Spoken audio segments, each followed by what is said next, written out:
મગનને એમ કે આજ શેઠ લાગે છે, આજ રૂપિયા કઢવો એટલે નીકળે. એ કે રૂપિયા 500 થાય.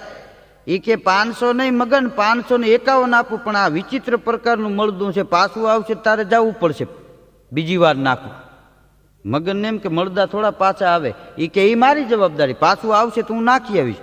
એમ કહીને મગને ઉપાડ્યો એકને. એ ગામના પાદરમાં વાવમાં નાખીને મગન પાછો ઘીરે આવ્યો. શેઠે ઘરમાંથી એક બીજું બાયણે હુવડાવ્યું. હાલાલી કે ઉપાડી જો, આ પડ્યું, મેં તને નહોતું કીધું પાછું આવશે. અને મગને બીજું ઉપાડ્યું. બીજું ગામના પાદરમાં વાવમાં નાખીને પાછો આવ્યો. ત્યાં શેઠે ત્રીજું ઓસરીમાં હુવડાવ્યું. એ કે મગન 2-4 પગથિયા ઉતરી નાખતો જા, હમણાં હવાર પડી જાય અમને, આ રૂપિયા 500 દેવાના તને. અને મગને ઉપાડ્યો. ત્રીજું મળદું નાખી અને પાછો ઘીરે આવ્યો ને તો શેઠે છેલ્લું ચોથું મળદું હુવડાવી રાખ્યું.